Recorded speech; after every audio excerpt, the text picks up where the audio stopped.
I think this surely may be the one. Because let's think about this for a second. You know, the way we've gone about doing this whole thing, right? This whole square dancing. We've been doing this, counterintuitively. We've been trying to be us first. You know, like that's the brand. We put that forward. That's the. They always put your best foot forward. Mm-hmm. We put in that foot forward. Actually, we should just straight up do the whole JRE thing, and just talk. Interesting. Can you pull it up for a second, actually, Jamie? Yes. He's the best, isn't he? He's the best. He's the absolute best in the business. He's absolutely the best. As far as the ability in which someone can look something up and sometimes find information, he's the best. They don't make him like him anymore. They don't make him like him at all anymore, you know? But I was going to say we should just talk extremely exclusively just about nature. Apparently that was actually the key. That's why we get, 107 views and that gets 10 million views. Because we just need to talk more about, Forrest Galante's crazy stories from the Amazon. It's really fucking insane. And maybe it's the whole the guy, and I'm not sure. I've come to the realization in the last hour or so watching all this nature stuff, watching, bears catch salmon going upstream and sharks ripping off people's faces and fucking thylacines coming back and hippos and everything else. And I'm watching all these things, and I came to the very, very sudden, earth-shattering realization that maybe sativa isn't shit entirely. Oh, because now you feel a connection to the world and the environment. Maybe I was using it the wrong way. Remember I said the other day about how getting high. How I get getting high. Maybe I just didn't get how to get high with the sativa. That explains why I never like sativa, man. Because I just don't get it. Because right now I'm getting it. It's like, oh yeah, I feel very focused. I feel very mellow, and I feel very in tune with nature through a screen. Something that's very hard to achieve. All right. The boy we spoke to death, essentially. I think that's what happened. Ted Kaczynski killed himself. I think he heard our episode because, 2 weeks later, he's dead. Yeah, that's fucked up. So I think he was, had access to YouTube, and he's like, wait, yo, probably, think about it. He could have very well been. And he was like, no way, my favorite podcast? My favorite podcast did an episode about me? This early on. And then maybe when he's like, wait, Robbie doesn't even know who I am? Because you remember, I said Ted Kaczynski, you're like, who? Yeah, and then I tried to pass it off like I recognized that name. Yeah, you did it because you're a scumbag. Anyway, my point is how he was talking about the whole man has to be a part of nature and everything else, and how when you're away from nature, you lose a part of man, et cetera, et cetera, et cetera, et cetera. You just mispronounced et cetera? Jeff, my Latin class is fake. But no, yeah, it's just seeing all those videos, man. It felt good. It felt nice. It felt good. It felt nice. My favorite thing about the Forrest Galante clips is anytime he says anything, Joe goes, oh wait, really? What do you think that is? And then he goes, I have no idea. It's not my expertise. I just think it's cool. Why'd you bring it up? My favorite thing was how Joe wrote, he's talking about going in for all those who haven't for the 10 million for the very few listeners of this who weren't a part of the 10 million that watched that clip. He was talking about when he went to the tribe and the shaman had a fucking, I think he said a monkey skull and monkey bone, and that's odd. You had a copy of that movie. That's sick. He had a Blu-ray case of Monkey Bone. That's awesome because I think that movie came with a red Blu-ray case. That's pretty cool. That's like a collector's item. So maybe the shaman. He's the only one in the village. Yeah, everyone else had like a DVD case, which is like the gross plastic, that the weird plastic. DVDs feel gross touching the inside of them. I don't know what they changed for that blue. Maybe because it's just a little better dimensions, a little thinner, and it's a blue color. It's a little transparent. I don't know. Those other things feel cheap. Is my point. That maybe sativa's not great for the whole talking thing. It's great for the whole feeling thing. I can say that much. But no, he's talking about going to the shaman and how the shaman, blows green paste up their fucking nostrils. Mm-hmm. And first 4 guys are just like, it's fucking, yikes, that's a lot. And then it gets to him and he's falling on the ground, fucking convulsing, doing just seizing on the ground, right? Mm-hmm. Expelling everything. And the shaman's like, very good, very, very good. He goes on. And he's like, how is this good? And he's like, you would have died. This is good. You now better. No, then they go on the no, hold on. And then Joe Rogan's like, well, I know you're a scientist. You're a smart guy. Does any part of you think that maybe that's true? He's like, yes, yeah, I do. It's fucking crazy. Guy's a real down to earth scientist. I thought scientists were all fucking stupid and lame, and like Neil deGrasse Tyson just can't have a conversation with anyone else. Who has no ability to be a human being. No, in any dude. Capacity You should watch that Theo Von since you've been watching the Theo Von stuff lately. Yeah, maybe I should do that. You should just watch Neil deGrasse Tyson be a fucking robot. No, they don't tell you those. When he goes on that voyage afterwards, the shaman goes to the other guys and goes, "So is that actually good?" And he goes, "I have no idea. I've never seen one act that way ever. I've been doing this for 40 years. I've never seen that happen." Yeah, that was weird. Something's seriously wrong with that guy. Yeah. He might not get out of this expedition of his. I think that guy might die, honestly. And not even for anything else. I think he might just die. That was a really weird reaction. Speaking of the Forrest Galante thing, bringing the whole thylacine, is that how you say it? Thylacine? Yeah. After just for everyone who's Rob is he's just innocently asking if that's the correct pronunciation. Forrest Galante in the video says thylacine. Robbie's like, bilacine? And I said, no, thylacine. He's like, silacine? Gael? Yeah, exactly. Gael? Fucking, yeah, the thylacines back then, you're saying that you only think they should do it. Let's have a nice moral fucking debate here. I'm not saying they should do it, but like maybe I've seen too many movies. To Jurassic Park. You've seen one movie? You saw one movie about dinosaurs? You think you're an expert? No. That has nothing to do with that. They're saying that the reason they want to bring them back is because the area they used to live in has no natural predators for the other animals now. And it's like, well, didn't maybe that possibly happen for a reason? And No, isn't it going to be like the cowardly lion now? They're going to bring this species back that doesn't have all that time of fucking doing this and that and the other thing. And it's just going to be like wagging its tail around what the fuck it is going to get extinct again anyways? Well, no. No. How do you know this? Because I'm a fucking genius. You're an expert. I'm an expert, actually. You've actually done the research. I've done the research. You've been crunching the numbers. I've done the field work. Yeah. Checking out the data. Yes. Okay. I actually I came across this orphaned anteater, and my friend pointed out to me like, "Hey man, you love those anteaters." That's true. Everyone always says Alex is a big fan of the anteater. And then I went over there and I was like, I want to take care of this thing, and I had to actually take on the role of the mother for the anteater. So, it was just like. Needed constant physical touch and care, where it just always needed to be held in some way, which, I didn't, you don't even expect that. I would think about it just an anteater, but it turns out, if I even leave it alone for a second, it would start shredding stuff and start panicking, and just needed that constant emotional connection for the intimacy. I'm amazed that you, of all people, are even able to kind of offer that sort of intimacy to this animal, considering you have no emotional. Well, it was weird too because I had to stop being mean in a sense, because since I was raising this animal, I had to take on the role of the anteater. That's amazing. So I was teaching it. I had to go into the forest and not see it as a human, see it as the animal, and care for this orphan anteater. That's crazy. I don't know how I didn't know that about you. I don't know. That explains why you're so. That's something like everyone knows about me. Actually, everyone's always talking about like my. That the time you had the experience. My environmentalism. The mother of. You did that for that one class you took, right? Yeah. Yeah. See, that's the hidden secret to the Joe Rogan experience. Yeah. Interesting. Maybe it's just a huge. But what if he was good at comedy? Maybe it's just huge. What if that shaman was really good at comedy, though? Maybe. Imagine it's just a lot of arrogance. Just imagine it. Imagine if that shaman was good at comedy. Maybe.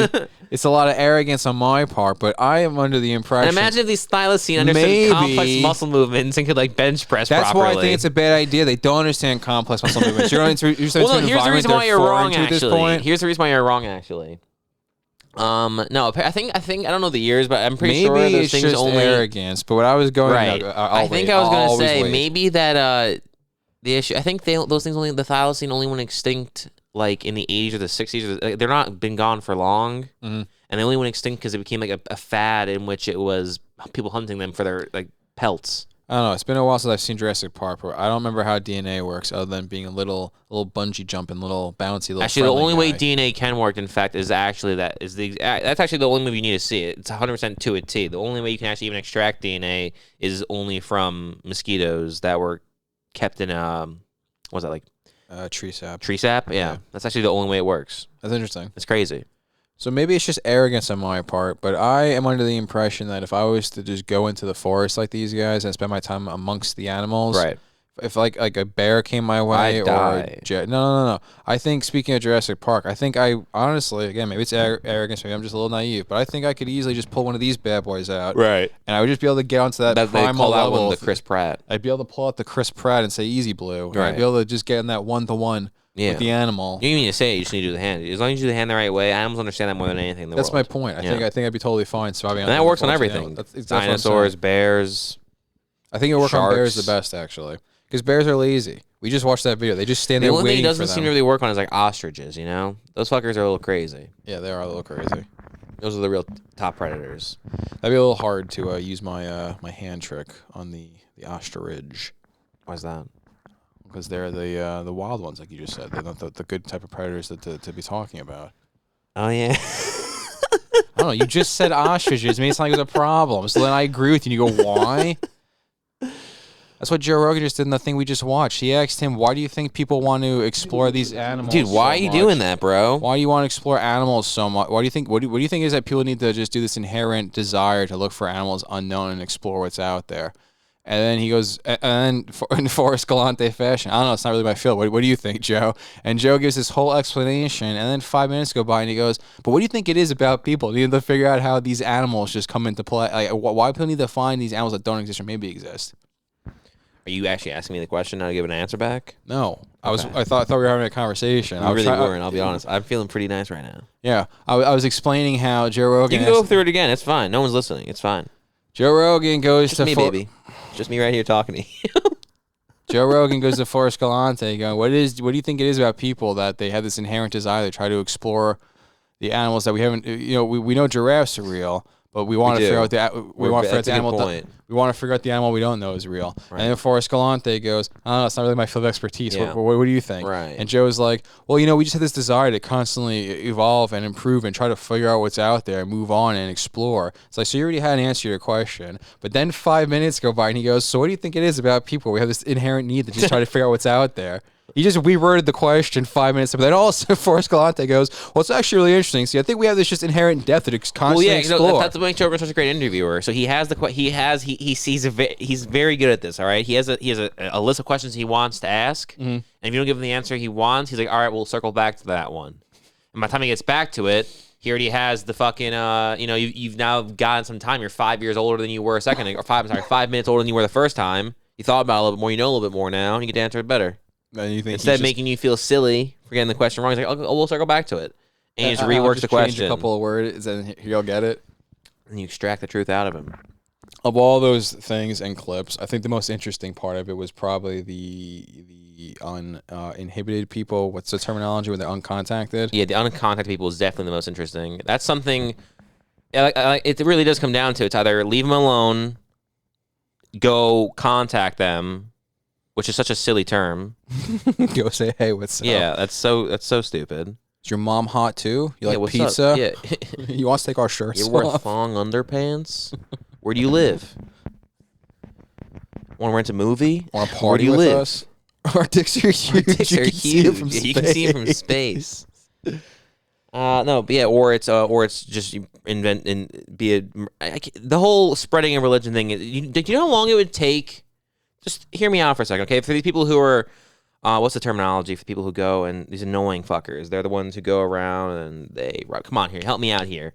Oh, I didn't realize you wanted me to speak. Jehovah's Witnesses. No, you idiot. That's not even remote. Missionaries. God damn it. God, fuck, shit, sorry. Sorry, I love you. Fuck you.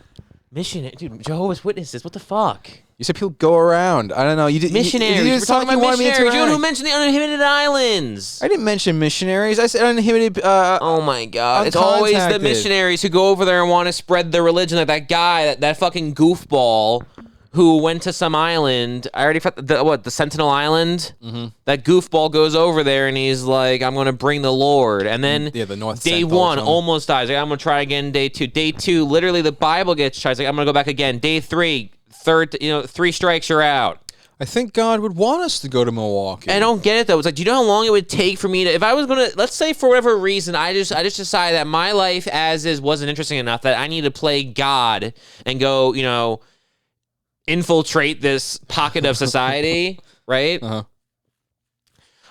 It would take so long for me to be talking about religion.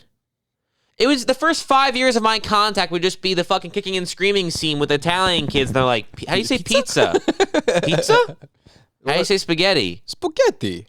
Wow, Italian's easy. That would be the entire first 5 years. I would be like, and then like that fucking, again, that goofball motherfucker. Oh, he's dead. Don't say that. He died from being goofy. All right? He's a goofy motherfucker. he goes over there and he starts. He holds up a Bible, and then they shoot. He's like, "Hey, don't shoot the Bible." It's like they don't know what that is. Also, wouldn't you say there's a warning sign? So in some regard, I think. And on top of that, it's like he starts. I don't even. And also, he's saying these things like, "I need. It's my purpose to go spread this to give them the word." It's like, dude, start small. All right, instead of going to an uncontacted tribe, try to convert a Jew. Start small. Exactly. Steal a pack of gum. Exactly. Don't rob 2 liquor stores, all right? Keep it small. Keep it simple, okay? Small things, all right? I stole a Kit Kat this week. No one knows. Nobody knows. Keep it light. You get my point, though? It's like, why? This is your mission? Why does God need those 50? And he's saying in his writings of his delusions of grandeur, he was saying out his purpose to like bring them over to God. It's like, if you're this much of a devout Catholic and you're just assuming that everything else of any other religion is complete hearsay, it's all a farce, then God is like complete. He's chilling with those people. He's allowing them to be there. That's a good point. Maybe they already found it. Maybe they already are Catholic. Maybe they're afraid that you're going to be spreading some weird devil shit, and that's why they're being so protective. What I don't understand. No, here's another thing. Actually, okay, realistically, here's something that Now, I'm saying this, obviously, this has to be on a volunteer basis. Okay, it has to be some very intelligent, strong-willed women who are volunteering for this, and it's their idea. I'm just talking about this hypothetically, okay?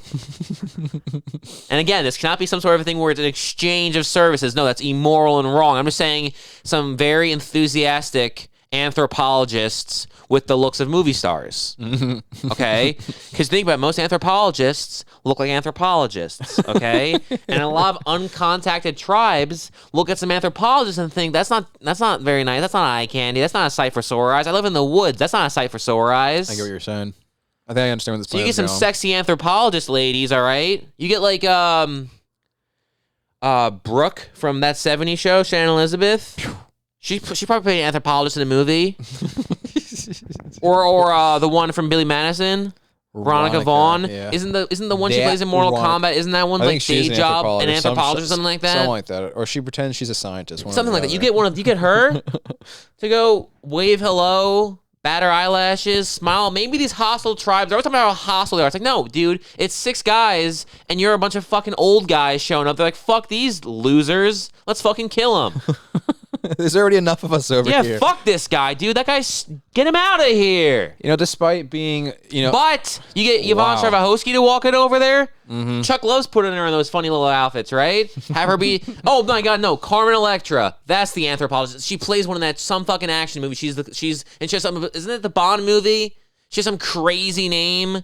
You have no where it's like, about. oh my God. There's no way in Denise hell. Richards? Maybe it's Denise Richards. Yeah, there's no way in hell Carmen Electra's in a Bond movie. Nah, my bad, bro. My bad. They're the same person. Denise Richards. She's in. Isn't she one of the Bond girls? I don't know. I'm not an aficionado. The World Is Not Enough. She plays, dude. Because they wanted her to be taken. She's already too hot to be taken seriously as an anthropologist, right? But they're like, all right, let's try to legitimize her with an actual like good name. So let's call her Dr. Christmas Jones. Now I take everything she says seriously. now she sounds like an authority on this topic. Her name's Christmas. She's probably like serious and knows what she's talking about. Dude, yeah, okay? Exactly. But again, you get Carmen Electra. No, I'm sorry. You get Denise. Can't do this. 2 peas in a pod, man. What can I say? You get Denise Richards. Okay. You get Pam Anderson. Any one of those people who can just fill the same exact role. Any movie that Pam Anderson ever starred in, nothing changes by putting Carmen Electra in that spot. Every Carmen Electra thing, Denise Richards, same thing. Yeah, just it's all the baseline, exact same performance. All right. Except for Pam kicks in the fucking Kanye video. All right. That's a sick music video. But no, my point is, you get one of those girls, all right. And again, I'm saying on their own fucking agenda, all right. I'm not saying those creepy other anthropologists who get murdered, toss them out there, all right. No. I'm saying just some very enthusiastic, some very just sultry, fun college co-eds, dude. All right, It's just great community service work for that resume. I think there's a chance that these hostile men might be a little less hostile, all right? Because they always say, what do they say? They say pussy talks, don't they? They say, hey, all right? There's one universal language, all right? It's pussy. Well, there's certain primal things that are inherent in all of us, despite where we are on the continent. And who doesn't like a beautiful looking lady? That's my point. Fucking these tribesmen are gonna get a little bashful when they see a beautiful woman. They're not gonna be so hostile. They're gonna get little plush cheeks. They're gonna drop their bows. They're like, ooh, hey, welcome just to a little our wave, island. just a little hey boys. Don't too quickly. Don't talk. Don't go on the island like just drive by. Maybe get out in the, you know what, the water equivalent of the Pope Mobile. Okay, the jet ski equivalent of the Pope Mobile. All right. Have her wear a sash like Miss Universe. Mm-hmm, all right, a little tiara, a crown, a little bouquet. Yeah, have her do the nice just a little wave. Just hey boys, drive by. Maybe play like the Beach Boys or something. Okay, introduce music to them as well. Exactly, just really casual. Okay, have her drive by. Literally, I don't know, once a week for like 3 months. Keep it simple. Naked chick. Yeah, exactly. The ultimate advertisement. The ultimate advertisement. Here's what they want to show you, all right? Here's the ultimate commercial. We start off on a very beautiful woman, right? Okay. Gorgeous. Nice lips, blue eyes, beautiful hair. All right. Camera pans out. This beautiful woman's topless, all right? Starts to see a little cleavage, pans out a little further. Full exposed breast. All right? Licks her fingers, rubs it. Second hand comes up, licks that one, goes down further, goes past her breasts. Camera pans out a little further. Right, what do we see? Full frontal, legs spread, puts her hand right over her pussy, starts rubbing it. Drink Coke.